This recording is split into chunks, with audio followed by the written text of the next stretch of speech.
కానీ మీరు ఒక ప్రొడ్యూసరు, రీసెంట్గా మండల గణేష్ గారు కూడా ఒక కామెంట్ చేశారు. ఒకప్పుడు సినిమాకి ఇప్పుడు సినిమాకి చాలా తేడా ఉంది, ఒకప్పుడు హీరోస్కి ఇప్పుడు హీరోస్కి చాలా తేడా ఉంది. ఈ రోజుల్లో ఏ బ్యాక్గ్రౌండ్ లేకుండా వచ్చి కష్టపడి ఒక సినిమా హిట్ అవ్వగానే మనం ఎక్కడి నుంచి వచ్చాము అనేది కూడా మర్చిపోయి, కరెక్ట్, లోకేష్ కనకరాజుని తెస్తావా, రాజమౌళిని తెస్తావా, అనిల్ రావుపూడిని తెస్తావా అని షో కొట్టే హీరోస్ వస్తున్నారు ఇప్పుడు. ఇండస్ట్రీ ఇట్లా తయారైపోయింది, ప్రొడ్యూసర్ అనేవాడు కూడా నాశనం అయిపోతున్నాడు ఇప్పుడున్న హీరోస్ని బట్టి అంటున్నారు. యాజ్ ఏ ప్రొడ్యూసర్గా మీరు చేస్తున్నారు, పెద్ద స్టార్స్తో చేశారు కాబట్టి మీ కామెంట్ ఏంటి సార్?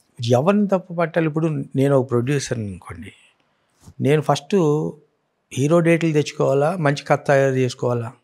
కథ మంచిది తయారు చేయాలి. ఇక్కడ మనకి సినిమా బాగుండాలంటే, ఒక అవతల అందరూ యాక్సెప్ట్ చేయాలంటే, మనం ఒక సక్సెస్ఫుల్ ప్రొడ్యూసర్ కావాలంటే కంటెంట్ కావాలి. దాని మీద కూర్చుంటాం. ఆ కథని తీసుకెళ్ళి నాకు నచ్చిన తర్వాత ఒక హీరోకి చెప్తాను నేను. మనం ఎన్ని రోజులు కష్టపడ్డామో, ఎన్ని సంవత్సరాలు కష్టపడ్డామో, ఎంతమంది రైటర్లను పెట్టామో అనేది కాదు. ఒక ప్రొడ్యూసర్గా నాకు ఒక కథ నచ్చింది. అఫ్కోర్స్ ఆ కథ మంచిదో చెడ్డదో నాకు అనవసరం, నాకు నచ్చిన కథ. నేను ఈ సినిమా చేద్దాం అనుకున్నాను అని ఒక హీరో దగ్గర తీసుకెళ్తే ఫైనల్గా హీరోకి నచ్చితేనే సినిమా ట్రాక్ ఎక్కుతుంది. హీరోకి నచ్చకపోతే ఆ కథ ట్రాక్ ఎక్కట్లేదుగా. అంటే ఫైనల్ జడ్జి సుప్రీం హీరోనే. మనం ఎంత గొప్ప కథ తీసుకెళ్ళినా, ఎంత బ్యాడ్గా తీసుకెళ్ళినా అతను యాక్సెప్ట్ చేస్తే అది బ్యాడ్దని యాక్సెప్ట్ చేయొచ్చు, కొత్తదని. ఎందుకంటే ఇదే హీరోలు అన్ని హిట్లు ఇవ్వలేదుగా, ఫ్లాపులు కూడా ఇచ్చున్నారు కదా. వాళ్ళు విన్న కథలేగా, వాళ్ళు యాక్సెప్ట్ చేసిన కథలేక. సో వాళ్ళు ఒక్కలే సుప్రీం అనేది కాదు, మిగతా వాళ్ళు కూడా డైరెక్టరు వీళ్ళ మీద కొంచెం నమ్మకం ఉండాలి కదా. అది తక్కువ. ఇవాళ హీరో అనేవాడు ఫైనల్గా ఈ డైరెక్టరు ఈ కథ వీళ్ళు ఓకే చేస్తే తప్ప మిగతా వాళ్ళు ఎవరు మనం ఎంత సూట్ కేసులు పట్టుకెళ్ళి నేను చేసుకెళ్ళినా నా బట్టి వెళ్దా అంటే చేసే పొజిషన్లో లేరు. హీరోల్లో నడుస్తుంది ఇప్పుడు అంతే. Hero final decision. అతను ఏ డైరెక్టర్ అంటే ఆ డైరెక్టర్ని పెట్టాలి. ఏ కథ డైరెక్టర్ చెప్తే ఏది నచ్చుద్దో అని అదే చేయాలి. సో అట్లాగే జరుగుతుంది. ప్రొడ్యూసర్కి వాల్యూ ఉందా ఇప్పుడు? ప్రొడ్యూసర్ జస్ట్ ఇప్పుడు అకౌంటెంటే కదండి. అకౌంటెంట్ బెటర్, ఇంకా స్పాట్లను కూర్చోటానికి ఉంది. ప్రొడ్యూసర్ పొద్దున్నే వెళ్ళి కూర్చోవటం, ఇప్పుడు రాబోటో అయితే టెక్నీషియన్ కాబట్టి అందరిలోతో కలిసిపోయి పొద్దున్న సాయంత్రం దాకా కూర్చోగలం తప్ప, కొంతమంది అయితే వారానికి ఒకసారి, వారానికి 2 సార్లు వెళ్ళే వాళ్ళని కూడా చూస్తున్నాను. అందరూ పెద్ద పెద్ద వాళ్ళే. మరి ఎట్లా వాళ్ళు డైజెస్ట్ చేసుకోవాలి? డబ్బు కోసమా? అట్లనే ఉంది. కోసం లొంగి ఉంటున్నారా? అట్లనే ఉంది. వాళ్ళ స్టైల్ ఆఫ్ మేకింగ్ వేరు, నా స్టైల్ ఆఫ్ మేకింగ్. ప్రొడ్యూసర్స్ కూడా డబ్బు కోసం లొంగి ఉంటున్నారా లేకపోతే? అట్లా నేను చెప్పలేను. మరి అంతే కదా మీరు చెప్పేది. వాళ్ళ మైండ్ సెట్ ఎలా ఉంటే అది లేదు. వాళ్ళ ఇష్టం వాళ్ళది, వాళ్ళ స్టైల్ ఆఫ్ మేకింగ్ అది. సో వాళ్ళు ఇట్లా ఇస్తున్నారు కదా, ఫ్లాప్లో ఉండొచ్చు, ఇట్లా వచ్చి చేస్తున్నారు కదా. సో అంటే ఆ జనరేషన్ వేరు, నేను వచ్చిన జనరేషన్ వేరు. నేను ఒక ప్రొడ్యూసరు, అప్పట్లో నేను మెడ్రాస్లో ఉండగా కృష్ణ గారు సూపర్ స్టార్ ఆ రోజుల్లో. ఈ సినిమా రోషన్ తర్వాత చంటి తర్వాత పలానా నెక్స్ట్ చెప్పేసేవాడు ఆయన. అయిపోయేది. ఆయన ఏం కథ తెచ్చుకుంటాడో వాళ్ళ ఇష్టం. హిట్ ఫట్ అనేది వాళ్ళ అదృష్టం కొద్దీ ఉంటుంది. వాళ్ళు సెలెక్ట్ చేసుకునేవారు. ఆయన క్యారెక్టర్ చెప్తే సరిపోయాడు. జాన్వరి నుంచి మీకే షెడ్యూల్ అని అంటే ముందు వెళ్ళి ఆయనకి కథ లైన్ చెప్పేవారు. ఇది మీ క్యారెక్టరు, ఇది మీకు ఎలా ఉంటుంది అనేటప్పటికీ ఓకే ప్రొసీడ్ అనేవారు. అంటే ఆ క్యారెక్టర్లో ఇన్వాల్వ్ అయ్యి చేయడం కోసం కథ వినేవారు వాళ్ళు. ఓకే, అది ప్రొడ్యూసర్ ఇష్టం, డైరెక్టర్ ఇష్టం, వాళ్ళిద్దరికి నచ్చింది కదా, మనకే ఉందని చెప్పి చేసేవారు. ఇప్పుడు అది కాదు కదండి. మనం ఎంత మంచి కథ తీసుకెళ్ళినా, ఎంత కంటెంట్ చూసినా, ఫస్ట్ ప్రొడ్యూసర్ అనేవాడు హీరో దగ్గరికి వెళ్తే వీడు ఎంత ఖర్చు పెట్టగలుగుతాడు. ఓకే, ఇప్పుడు నేను 100 కోట్లు చేస్తున్నా, నెక్స్ట్ 200కి వెళ్దాం అనుకుంటున్నా, ఇటు చేస్తాడా లేదా. వాడు కారు దిగ్గానే చూస్తాడు ఈడు ఎంత ఖర్చు పెట్టగలుగుతాడు. సార్ వీడు 200 ఖర్చు పెడతాడు, వీడికి 100 పోతే నిలబడతాడు అని. నిలబడిన సినిమా అయితే రిలీజ్ చేస్తాడు 100 పోయినా. అప్పుడైతే రమ్మని వాళ్ళు కొంతమంది ఉన్నారు. ఈ ఆఫర్ కూడా ఉంది. అందరు హీరోలా? కొంతమంది అంటే ఇప్పుడు మీరు పైనుంచి కింద తీసుకోండి. చిన్నోళ్ళు కూడా ఇప్పుడు కొత్తగా వచ్చినోడు కూడా ఆడు కూడా ఏం తక్కువ లేడు కదా ఎక్స్పీరియన్స్. అదే ఇప్పుడు కొత్తగా వచ్చినోడు కూడా ఆడు కూడా ఏం తక్కువ లేడు. ఆడికి ఒక హిట్ వచ్చిందంటే ఆడు 4 బౌన్సర్లు వేసుకుని తిరుగుతున్నాడు. ఇప్పుడు ఆడు బౌన్సర్ లేకుండా రోడ్డు మీద తిరుగుతాడు. ఆవిడ గుర్తుపట్టలేని వాళ్ళు చాలా మంది ఉన్నారు వాళ్ళ హీరోలు. కరెక్టే కాదు, నిజం చెప్పండి. నిజమే. వితౌట్ బౌన్సర్స్ బయటికి వెళ్తే ఆవిడ గుర్తుపట్టని కూడా గుర్తుపట్టరు కొంతమంది ఇప్పుడు వచ్చే కుర్రోళ్ళు. వాడు కూడా 4-5 బౌన్సర్లు వేసుకుని తిరుగుతున్నాడు. కానీ మీరు ఒక ప్రొడ్యూసర్గా కొన్ని సినిమాలు తీశారు, ఇప్పుడు కూడా చూస్తున్నారు కాబట్టి ఇండస్ట్రీ. ఒక క్వశ్చన్ అడుగుతా, చెప్పండి. అదే రామోజీ ఫిలిం సిటీ, అదే అన్నపూర్ణ, అదే రామానాయుడు, అదే సారథి, అదే ఏవిఎం స్టూడియోస్ చెన్నై, ఇదే జీవితం. సినిమా జీవితం అంటే ఈ 5 స్టూడియోలతోనే ముడిపడి ఉంది. అప్పటికి ఇప్పటికి కొంచెం ఏదన్నా రెంట్లు పెరిగి ఉండొచ్చు, అంతవరకే. సినిమా వ్యయం చూసుకుంటేనేమో అప్పుడు 10, 20 కోట్లు, 30 కోట్లలో బ్రహ్మాండమైన సినిమాలు తీసేవాళ్ళు. ఇప్పుడు 300 లేని సినిమా లేదంటున్నారు. అది 300 పెట్టి తీస్తున్నారో, 30 పెట్టి తీస్తున్నారో, 100 పెట్టి చూస్తున్నారో మాకు తెలియదు, చూసే ఆడియన్స్కి తెలియదు. వాడికి ఏం తెలుసు అంటే మా స్టార్ హీరో సినిమా తీస్తున్నాడు, థియేటర్లో చూడాలి. పాపం వాడు ఏదో సినిమా వస్తుంది కదా అని థియేటర్కి పోదాం అనుకుంటే రిలీజ్ అయ్యే ముందు రోజు ఒక ప్రెస్ నోట్ వస్తుంది అనమాట.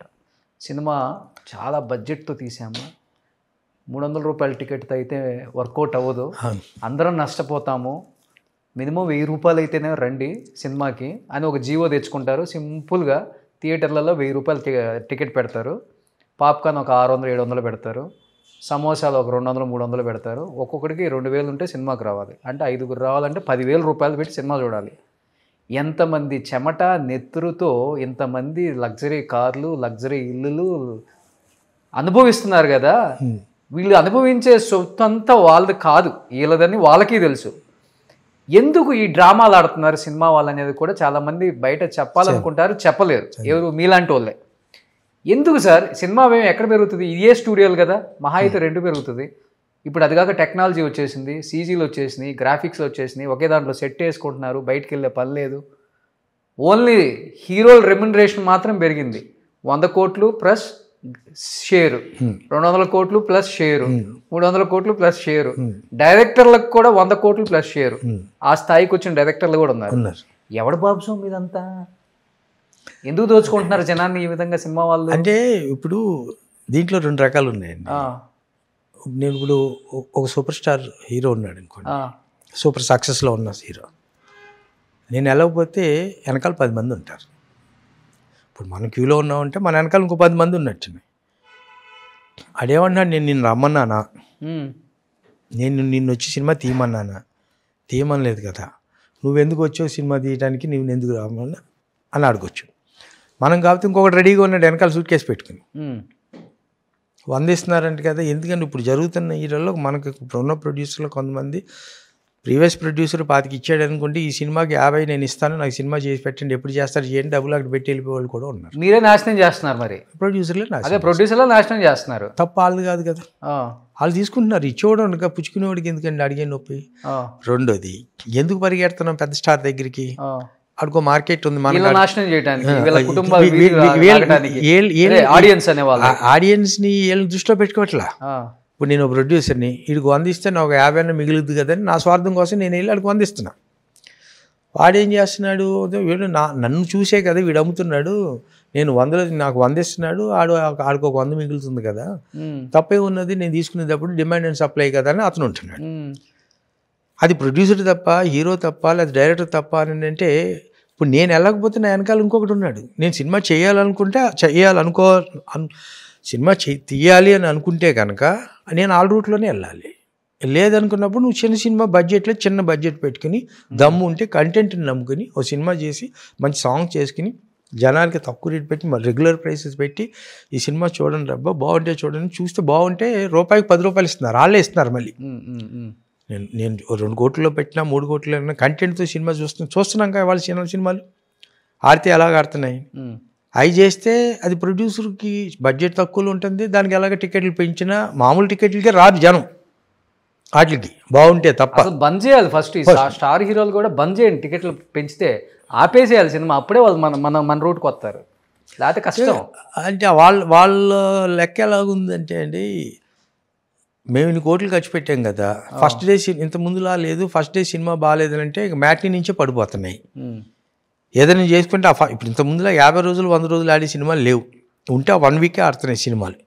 ఆ 1 వీక్లోనే ఇంతకుముందు ఏవైతే సినిమా రిలీజ్ చేస్తే హైదరాబాద్ అంటే ఆర్టీసీ క్రాస్ రోడ్స్లోను, తర్వాత అమీర్పేట జంక్షన్లోను, లేదా తర్వాత ఈ కింద మైదీపట్నం జంక్షన్లోను అట్లా ఉండేవి. ఇప్పుడు అలా కాదు కదండి, ఒక మాల్ ఉంది, ఏఎంబీ మాల్ ఉంది. పెద్ద హీరో సినిమా మాల్లో 8 థియేటర్లు ఉంటే 5 థియేటర్లు ఉంటే 5 థియేటర్లు ఇదే సినిమా వేస్తున్నారు.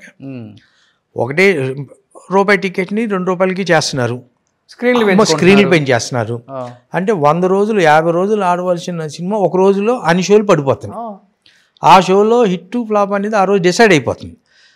హిట్ అవుతే నెక్స్ట్ వీక్ నుంచి కంటిన్యూ అవుతాయి కొన్ని థియేటర్లు, ఫ్లాప్ అవుతే ఆ రోజే అక్కడితోటి వచ్చిన దానికి మినిమం మ్యాక్సిమం వచ్చేస్తుంది కదా, మనం సేఫ్ అయిపోతున్నాం, అట్లీస్ట్ కొంత సేఫ్ అయిపోతున్నాం అనే యాంగిల్లో డిస్ట్రిబ్యూటరు ప్రొడ్యూసరు ఈ రకంగా ఆలోచిస్తున్నాడు. అది హీరోకి సంబంధం లేదు. హీరో ఏమంటున్నాడు, నా డబ్బులు నాకు ఇచ్చి నువ్వు సినిమా చేసుకున్నావు కదా, నువ్వు ఆడించుకుంటావు పాడు చేసుకుంటే నీ ఇష్టం అంటున్నాడు. ఇది ప్రొడ్యూసర్ ఏం చేస్తున్నాడు, ఇప్పుడు డిస్ట్రిబ్యూటర్కి వెళ్ళి ఇచ్చినప్పుడు రేట్లు పెట్టకపోతే సినిమా తేడా వస్తే 3వ రోజు ఉండదు కదా, ఉన్నప్పుడు ఇంకా లాస్ అయిపోతాం కదా, ఎంతో కొంత ఇది కదా వస్తుంది కదా అని అంటారు. సరే అది పబ్లిక్ ఆల్ పాయింట్ ఆఫ్ వ్యూలో ఆలోచిస్తే మీరు వాళ్ళ ఫ్యామిలీతో సినిమాకి రావాలనుకుంటే టికెట్ పెంచింది పాపమే కాకుండా బయట మార్కెట్లో 10 రూపాయలకి 15 రూపాయలు పెట్టే కోక్ కూడా 200 రూపాయలు, 200 రూపాయలు, 10 రూపాయలు దొరికే చిన్న పాప్కార్న్ కూడా ఆడు 100-200 దొరుకుతున్నాడు. పైగా ఆడింత అది అది అది మరీ టూ మచ్గా అయిపోయినాయి. అవి కూడా రేట్లు భయంకరంగా అయిపోయినాయి. మీరు అన్నట్టు 10,000 రూపాయలు అయిపోతుంది. అందుకే ఈ మధ్యకాలంలో థియేటర్కి ఆ ఫ్యాన్ ఫాలోవర్స్ ఉన్న కొన్ని సినిమాలకి తప్పితే రావట్లే. ఎందుకు రావట్లేదంటే 2 వీక్స్ అవుతా ఓటీటీలో వస్తుంది కదా, థియేటర్లు అందరూ కలిసికొని అన్నంప్లేటెడ్ దీంట్లో పెట్టుకుని చూసేవాళ్ళు ఇప్పుడు అందరూ దానికి అలవాటు పడ్డారు. అవును.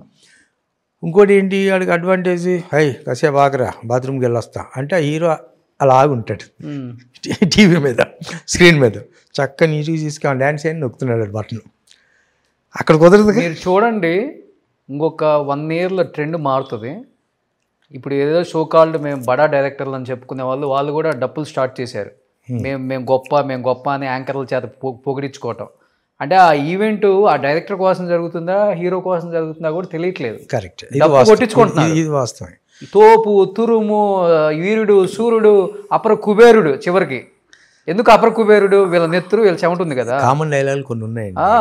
ఈ సినిమా ఎప్పుడు వస్తుందా చూద్దామని దాంతో ఉన్నారండి అందరూ. అవును, ఇదే డైలాగ్. అవును, స్టేజ్ మీదకి నేను వచ్చిన ట్రైలర్ చూసిన తర్వాత ఇది ఎప్పుడెప్పుడు వస్తుందా రెడీగా ఉన్నాను చూస్తాను, కానీ ప్రతి ఒక్కటి కామన్ డైలాగ్.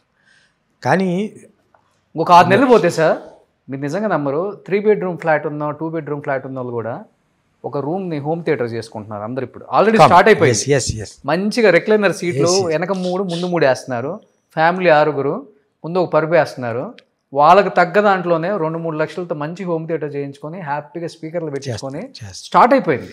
ఇప్పుడు ఆల్రెడీ ఈ ట్రెండ్ వచ్చిందంటే రెసిడెన్షియల్ దీంట్లో కూడా వాళ్ళు ఇచ్చే యాడ్లో కూడా విత్ హోమ్ థియేటర్ అనేది కామన్. కిచెన్ ఎంత కామన్, హోమ్ థియేటర్ అంత కామన్ అయిపోయింది. ఆ ట్రెండ్ వస్తే మొత్తం ఇంకా తట్టబుట్ట సర్దుకోవటమే వచ్చేసింది, ఓటీటీకి అమ్ముకోవటమే సినిమాలు. ఇంకా థియేటర్కి వెళ్ళే పని లేదు. దాని బదులు శుభ్రంగా ఎవడన్నా థియేటర్లో ఇంట్లో సినిమా రిలీజ్ అయిన రోజుని స్క్రీన్కి ఇంట్లో కావాలనుకుంటే ఇప్పుడు ఎలాగా అన్నీ ఇయ్యేగా, ఫోన్పేలే కదా, డబ్బులతో పని లేదు కదండి, క్యాష్ ఇది చేయలేని లేదు కదా. అవును, టీవీలో ఇప్పుడు మీ ఇంట్లో మనం ఇదేదో పెడతాం, ఇదేంటి శాటిలైట్ ఏంటి ఏమంటారు వాటిని, కనెక్షన్లు ఇస్తాం, ఏంటి స్టార్ బాక్స్లో అయ్యే ఓటీ మన ఈ రిలయన్స్ జియో ఈ యాపిల్ స్టిక్ ఏ ఉన్నాయి కదండి. వీటి బదులు ఏంటంటే మనకి టీవీలో కూడా యాడ్ ఉంటుంది, సినిమా యాడ్. రేపటి నుంచి రిలీజ్, ఫస్ట్ డే చూడాలంటే 100 రూపీస్, సెకండ్ డే చూడాలంటే 90 రూపీస్, థర్డ్ డే చూడాలి, ఫస్ట్ వీక్ చూడాలంటే 100 రూపీస్, సెకండ్ ఏదో ఒక ప్రైస్ ఫిక్స్ చేసేసి ఒక కోడ్ నెంబర్ పెట్టామనుకోండి, వెంటనే మీరు ఫోన్పే పే చేసేస్తే టక్కన మీ కోడ్ వస్తుంది. ఒకసారి ఆన్ చేసిన తర్వాత డిలీట్ అయిపోతుంది. అవును, శుభ్రం ఫ్యామిలీ ఓవర్స్ ఇస్తే ఆ డబ్బులు కూడా మంచిగా అప్పుడు వ్యూవర్షిప్. అవును, థియేటర్కి వచ్చే సంఖ్య మనకి ఎంత ఉంటారు, అంతా కలిపితే 5% ఉంటారండి, 10% ఉంటారు. 10% మించి థియేటర్కి వచ్చేవాళ్ళు లేరు. వాళ్ళు 20%, 30% క్రౌడ్ కనుక వస్తే ఎన్ని 100 కోట్లు రావాలి. ఇప్పుడు మనం తెలంగాణ తీసుకుందాం, పని ఆంధ్ర తీసుకుందాం, 2 రాష్ట్రాలు కలిపి ఎన్ని 12 కోట్ల అంతే సార్. ఇప్పుడు 10 కోట్ల జనాభా అనుకోండి, అంతే 10 కోట్ల జనాభాలో 50% చూశారనుకోండి, అంటే 5 కోట్లు. 5 కోట్లు ఇంటూ 100 రూపాయలు ఎంత అయిందండి? 500 కోట్లు. 500 కోట్లు అయిందిగా. అంటే మీరు మామూలు చిన్న సినిమా కూడా హిట్ అవుతే 50% జనం వస్తే 500 కోట్లు వచ్చేసినట్టేగా. అంటే ఎంత చూస్తున్నారు, 10% చూశారనుకోండి, 100 రూపాయల టికెట్ మీద 10% చూస్తే ఎంత వస్తుంది? 10 కోట్లు వస్తుంది. చిన్న సినిమాలో 2 కోట్లు 3 కోట్లు తీసుకున్న వాళ్ళు 10% చూస్తే 10 కోట్లు చేసింది సినిమా అంటే 10% చూసేది. అవును, అది మీరు తెలుగు రాష్ట్రాల్లో ఉన్న 10 కోట్ల మంది కనుక ఈ పెద్ద సినిమా కనుక 50% చూశారనుకోండి, ఎంత ఇక్కడే 500 కూడా వచ్చేస్తుంది కదా. అసలు మీరు చెప్తున్నట్టు ట్రెండ్ మారాలి సార్. ఎందుకంటే ఒకప్పుడు హీరో అందువల్ల మనకి అందువల్ల థియేటర్కి అందరూ రావట్లా. ఇప్పుడు కూడా హిట్ అయిన సినిమాకి 20% వస్తున్నారు, రిమైనింగ్ 80% థియేటర్కి వచ్చి చూసేవాళ్ళు తక్కువ ఉన్నారండి. ఇప్పుడు ఇదే టీవీలో హోమ్ డెలివరీ, ఇప్పుడు మనం ఏదో ఆర్డర్ చేసుకుని ఇంటికి తీసుకొచ్చి ఇచ్చి వెళ్ళిపోతున్నారు కదా. అవును. Cinema ready to release any time me cinema చూడాలనుకుంటే కింద ప్రైస్ పెట్టేయండి. అవును. ఎప్పుడైతే మీరు ఓటీటీలో దీంట్లో పెట్టి, మనం ఓటీటీ కదా దీని ఫోన్పే పెట్టి మరి ఇవాళ సాయంత్రం సినిమా చూద్దామంటే, ఇప్పుడు మనకి క్యూబులకి ఎలా ఇస్తున్నారు పర్మిషన్స్? ఇక్కడి నుంచి క్యూబ్కి ఎక్కడో శ్రీకాకుళంలో ఉన్న థియేటర్ కూడా ఇక్కడ కోడిస్తేనే కదా అక్కడ ఆనే థియేటర్లు. అవును. ఇంత ముందులాగా రీల్స్ వెళ్ళలేదు కదా, ఫిల్మ్ ఇక్కడి నుంచి డబ్బాలు మోసుకెళ్ళేది లేదు కదా. ఇక్కడ డబ్బులు లేట్గా కలితే మార్నింగ్ షో లేట్ అవటం, ఇక్కడ ముందు డబ్బులు కడితే మార్నింగ్ షో తేవటం, ఇవన్నీ.